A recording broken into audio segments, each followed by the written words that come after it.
Alright guys, welcome back to Perry County Whitetails. We're on a little piece of public down here in Perry County. I got Kyle on one end. He's going to push toward me for a little bit, and then he's going to cut across to a post up spot, and I'm going to loop around and push toward him. We're going to meet somewhere out there at the far end. And we're going to see if there's any deer in here. We got the old, I'd like to say reliable, but it is not. We got old unreliable here. We're going to take old unreliable. We're going to go shoot a deer with her. Maybe.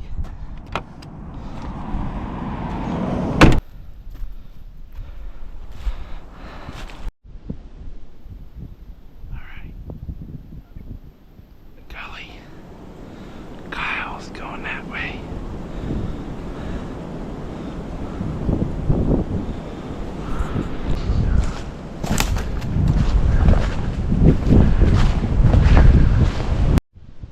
gonna head this way and push this towards Kyle. See if we can rouse something out of here.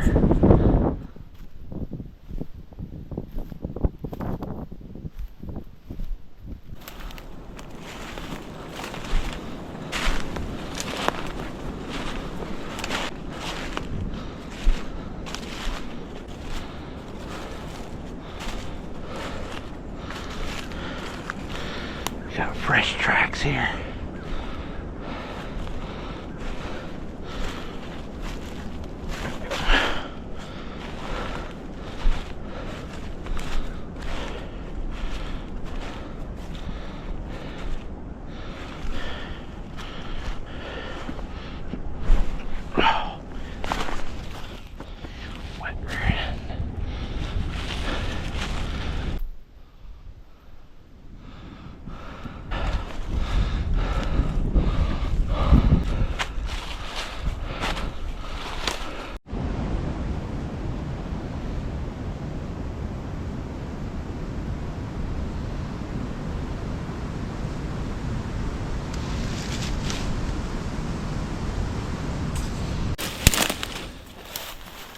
Did you see? Did you see anything? No. Where did the tracks start? On that first bank going down. Somebody pushed this morning. Because there was tracks of somebody coming in from the road over there. And then I got on those deer tracks and I was following them. And it wasn't long as I seen tracks coming this way. I think it looked like to me whoever came in from that parking lot pushed them. And this guy coming this way ran across the tracks. That's what it looked like to me because they were headed this way.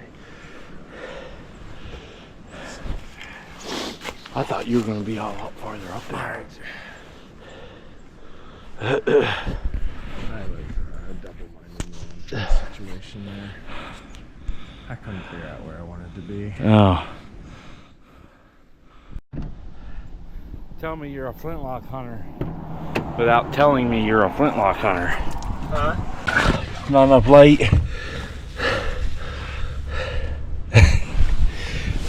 We got 50 cal balls rolling around the floor.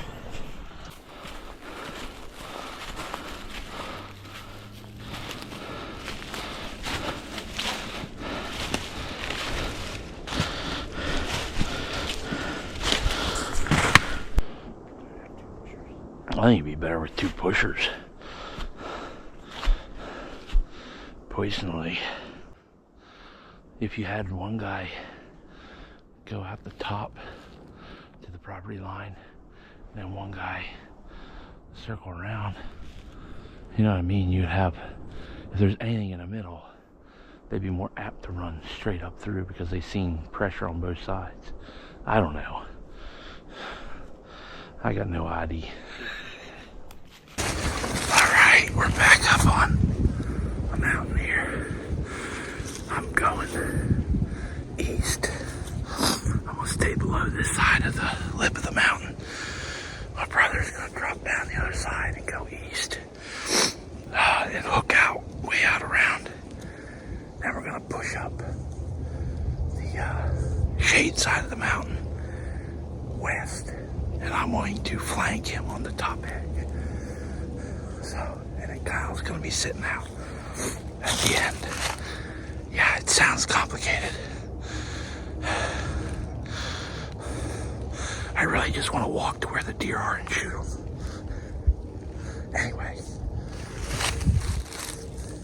Alright, so let's get rolling. See if we can get some deer moving. It's about 28 degrees, 29 degrees. There's a 15 to 20 mile an hour wind with gusts up around 30. So, it's a cold day. Probably gonna have to get on them pretty close to move them out of their beds today, but here we go.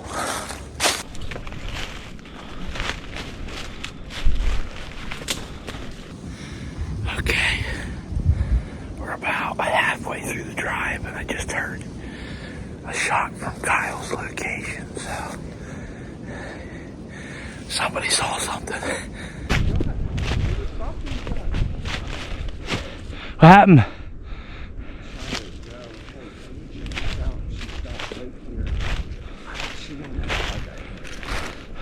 That don't mean nothing.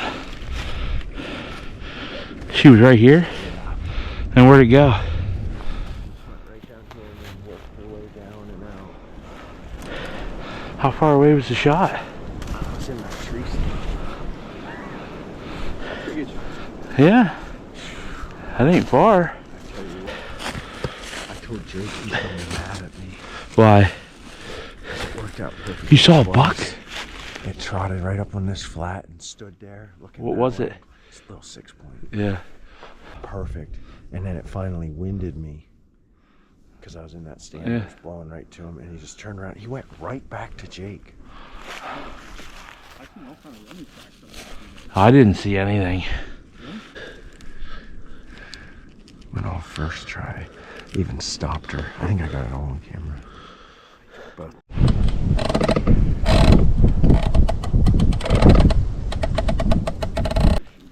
She was right here. This should be able to.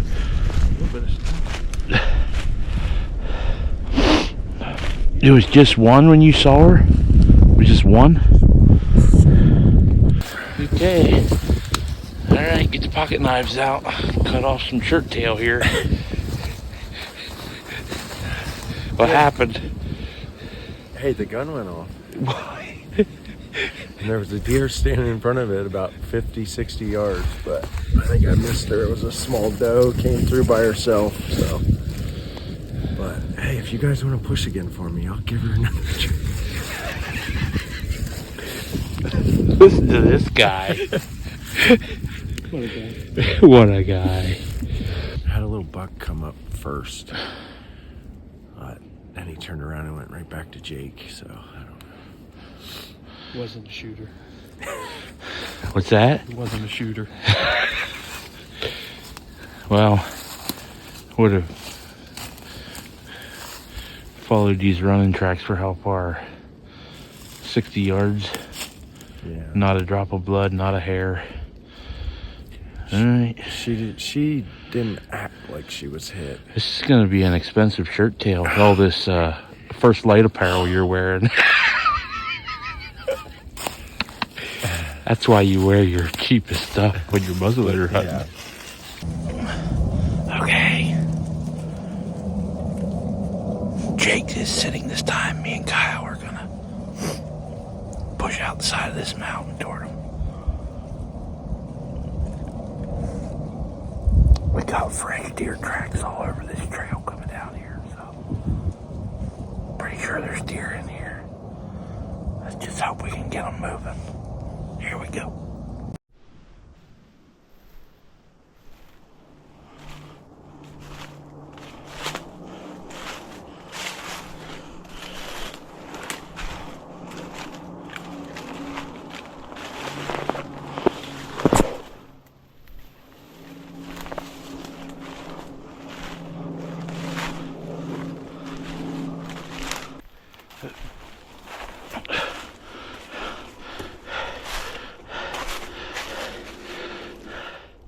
Two fresh beds beds. There was 2 of them back that way too. It just snowed this morning. Well, in the last 80 yards of that drive, I found 10 different deer beds, and Kyle found 3 more. So, they were in there this morning. Looks like, I don't know if we possibly bumped them out and we were headed up to the top, because we went by within 60 yards there. I don't know. We didn't see any of them. So we got one more push down here at the bottom in the thick stuff. So here we go again. Well, as you can see by my hat, hunting made easy. That's what we did today, boys. Easy hunting. Or something I read someplace.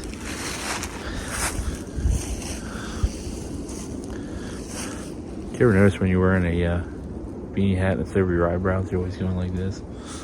At least I am. Anywho, I'll run out, push the stuff, take stuff quick, and then run back, push the pasture bank quick. Remember that? It'd be like 4:30 to get back to the farm. Yeah. Hammer it.